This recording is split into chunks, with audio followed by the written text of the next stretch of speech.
O Hélio de Sica nasceu em 1937 aqui no Rio de Janeiro e ele foi um artista incrível, revolucionário e que teve muitas contribuições. Contribuição é uma palavra ruim, né?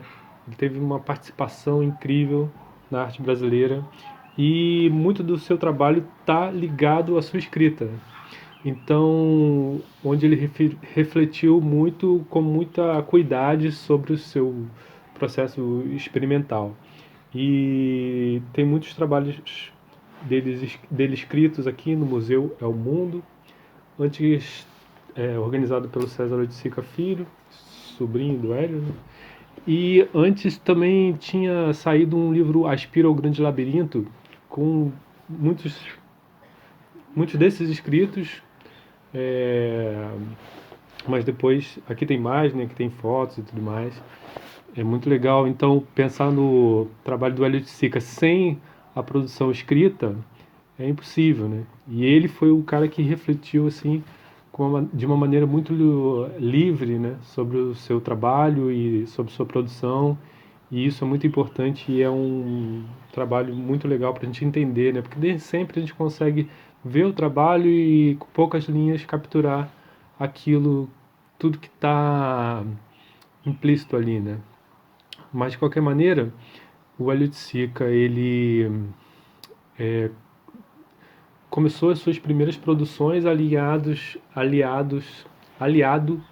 ao grupo Neoconcreto, que fazia uma oposição ao grupo Concreto paulista, né? E o grupo Neoconcreto tinha entre o seu teórico principal era o Ferreira Goulart, né? E o grupo Neoconcreto ele visava uma maior liberdade, é, uma, valorizar as formas mais orgânicas contra uma certa é, um geometrismo muito duro, né?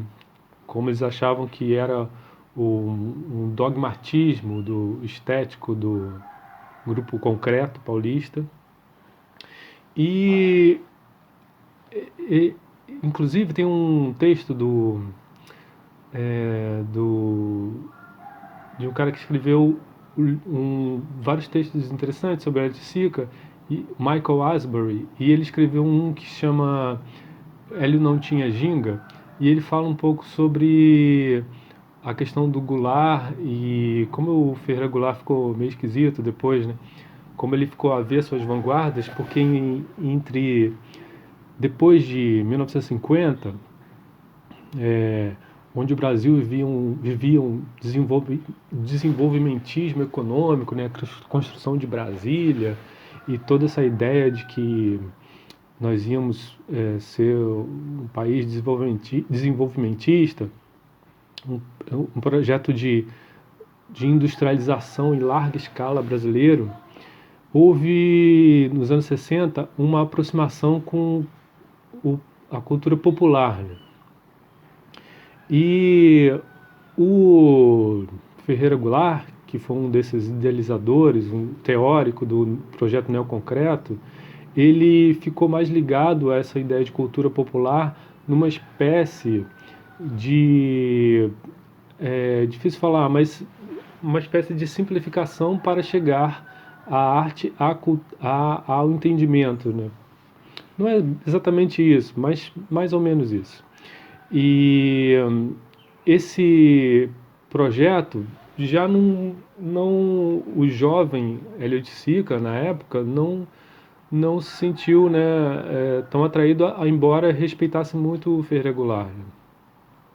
E então o Ferreira Goulart até propunha uma última exposição, né, o concreto, onde que se queimasse, destruísse todos os trabalhos, e ele se associou depois aos CPCs, né, que é os Centros Populares de Cultura, onde ele começou essa crítica às vanguardas, crítica a, a, ao que a gente chama de arte contemporânea, né?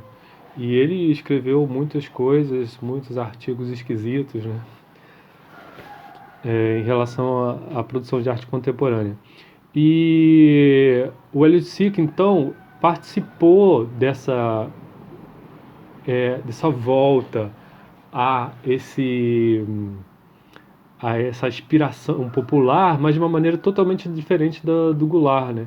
Ele foi para a favela da Mangueira e lá ele viu essas arquiteturas orgânicas, viu a, a maneira de construção da favela, os terrenos baldios, uma certa liberdade e ao mesmo tempo marginalidade que foram integrados ao seu trabalho, né? Então, essa arte de coisas inacabadas que ele encontrou lá na Mangueira e foi uma maneira dele encontrar um certo espaço de relação com as teorias que ele estava envolvido, né?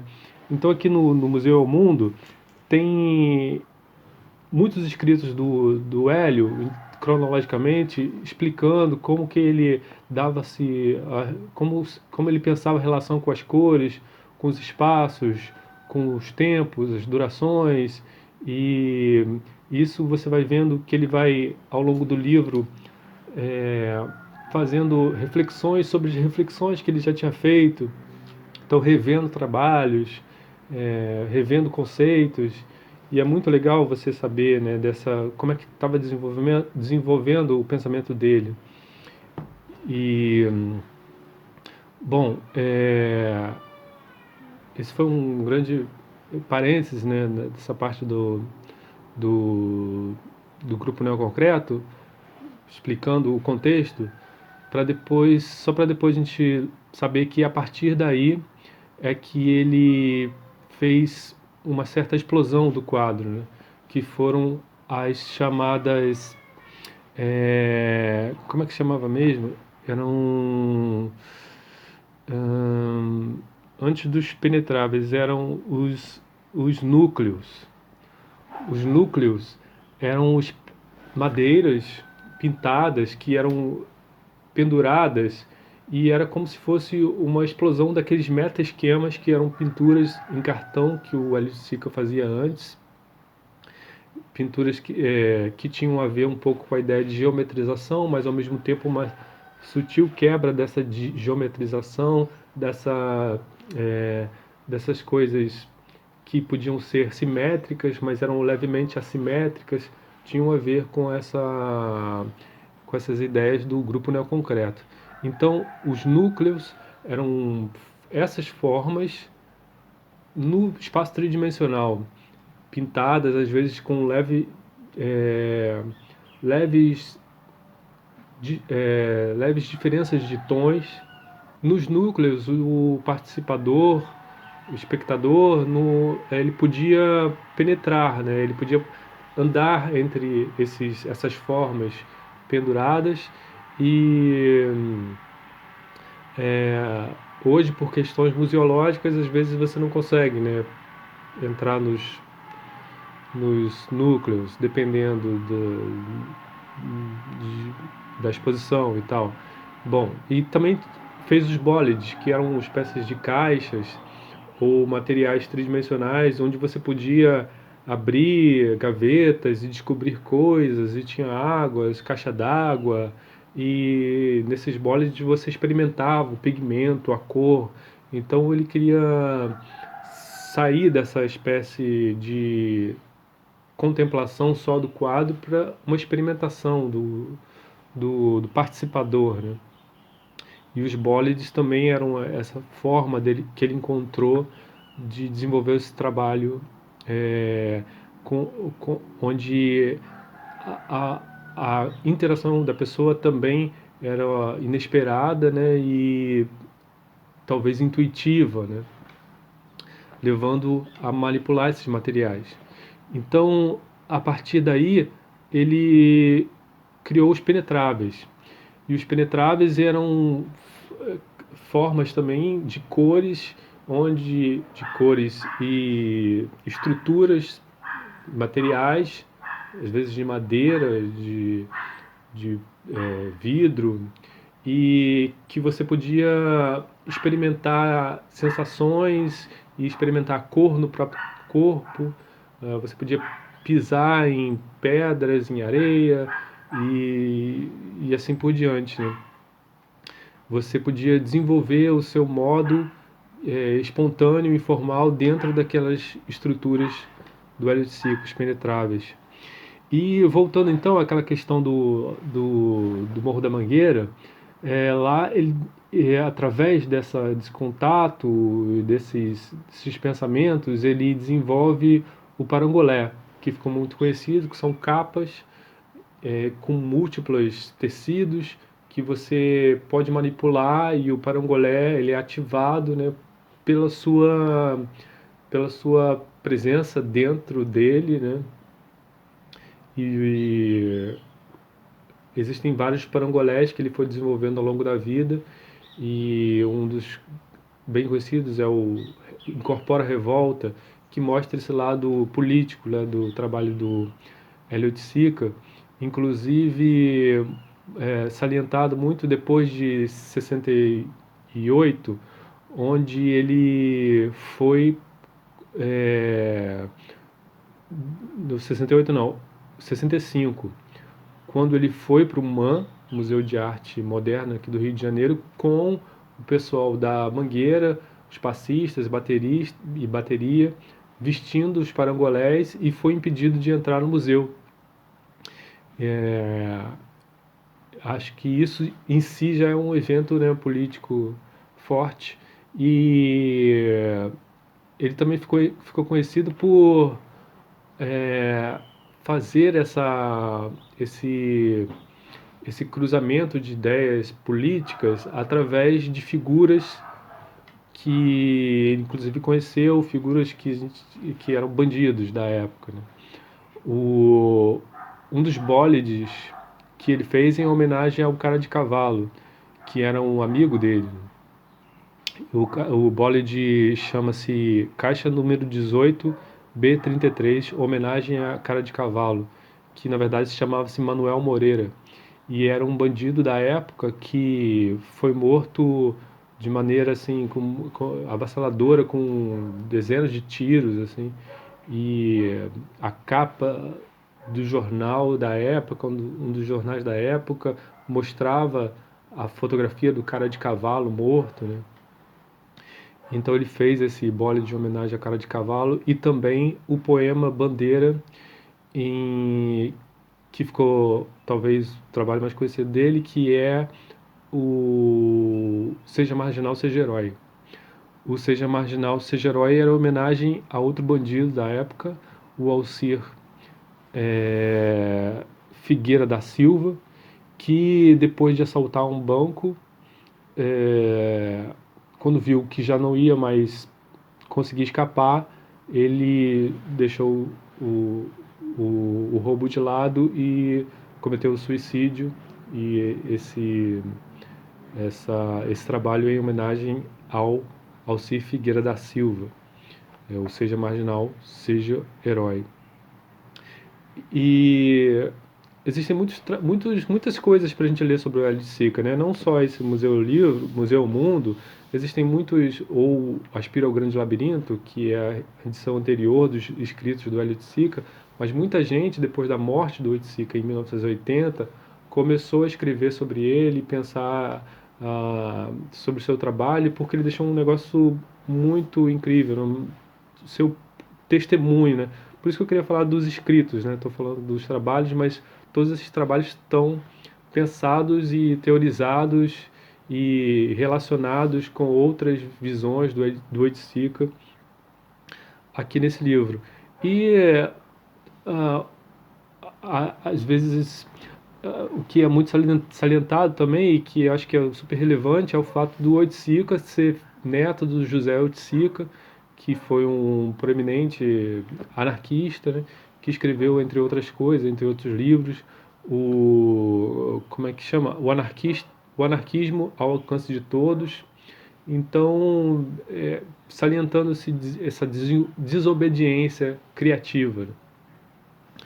E o Hélio de Sica também foi o propulsor da ideia de Tropicália, né? Ele fez um trabalho chamado Tropicália em 67, e era um labirinto com vários penetráveis, e esse labirinto deu inspiração ao nome, inspiração ao movimento musical chamado Tropicália.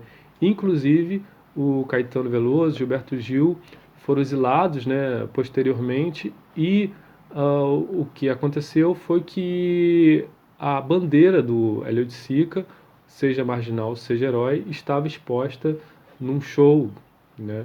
E a partir daí a perseguição aos músicos chegou ao ponto de, né, da prisão e do exílio. Então, é, é, posteriormente, o Hélio de Sica participou de uma grande exposição, onde ele botou o Projeto Éden, que são vários penetráveis, em Londres, né, que foi conhecido como Whitechapel Experience, em 69. E depois ele fez uma proposição que é o CRE-Lazer, ligada à percepção criativa da valorização do ócio.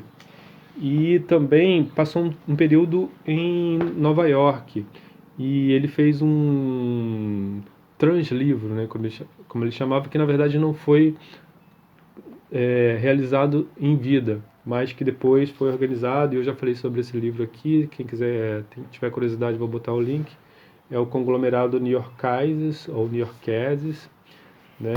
E tem outros livros aqui também. Depois, e lá em Nova York, ele repensou a questão da relação com o lugar, né? Então, os penetráveis começaram a ser propostos também para o rock, né? Ele achava que o rock era um momento de dança também muito espontâneo, e que, ao contrário, às vezes, do samba, onde você precisava ter uma certa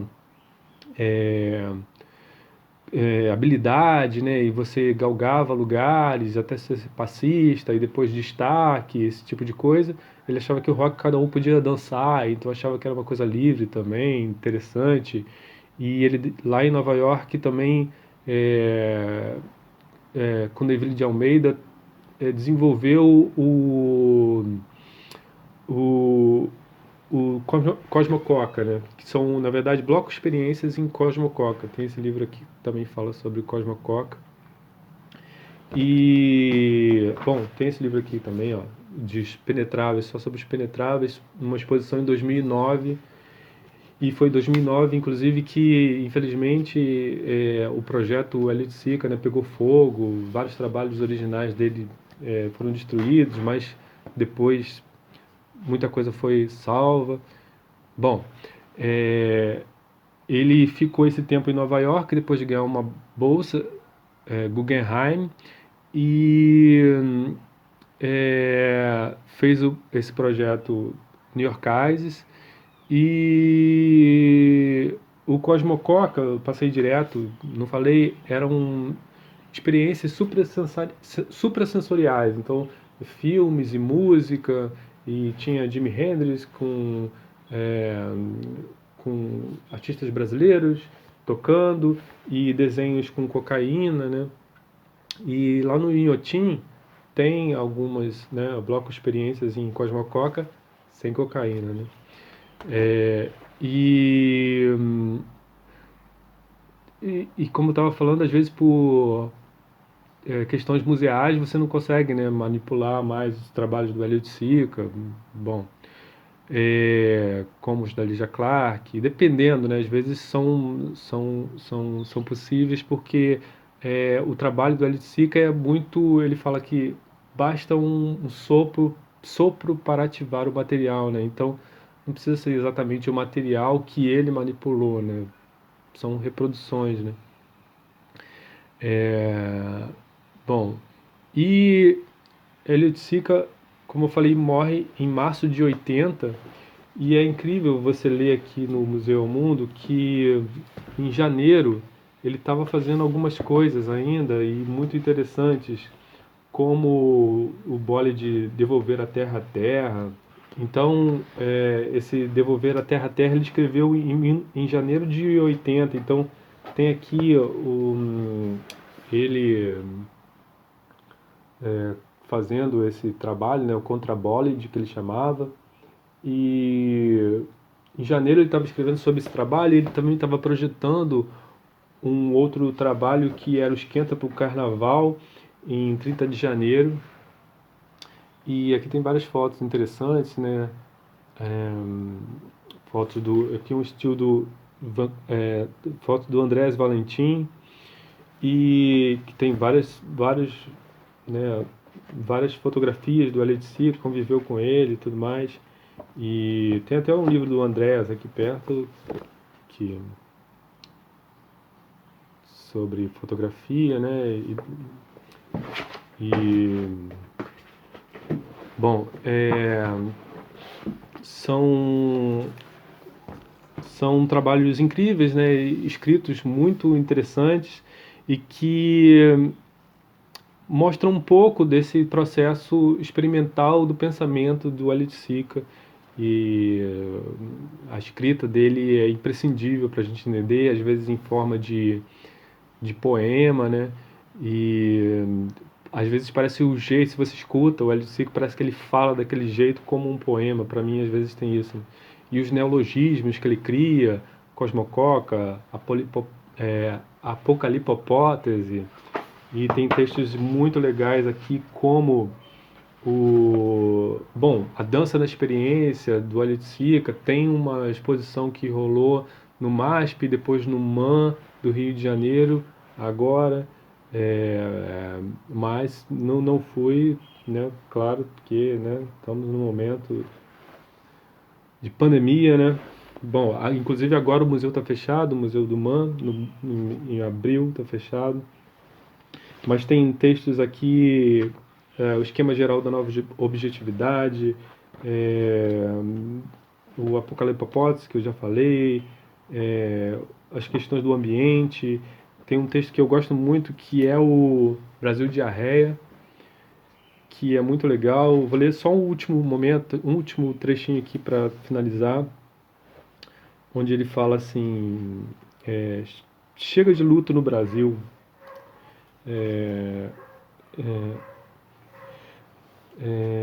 O Brasil e a cultura brasileira parecem aspirar a uma forma imperialista paterno-cultural, quando que realmente conduziria a uma ascendência universal deveria ser, o que não significa que o será, algo baseado numa experimentalidade comum dos países novos, o que implicaria ainda mais em posições definidas globais. E aí ele vai falar sobre o maior inimigo, o moralismo quatrocentão, de origem branca, cristã, portuguesa, o Brasil paternal, o cultivo dos bons hábitos, a superconsciência, a prisão de ventre nacional. Então, acho que ele buscava assim uma visão ambivalente e sempre de dúvidas, né? De autodúvidas, que eram necessárias e imprescindíveis para as suas próprias convicções e seus próprios incríveis trabalhos.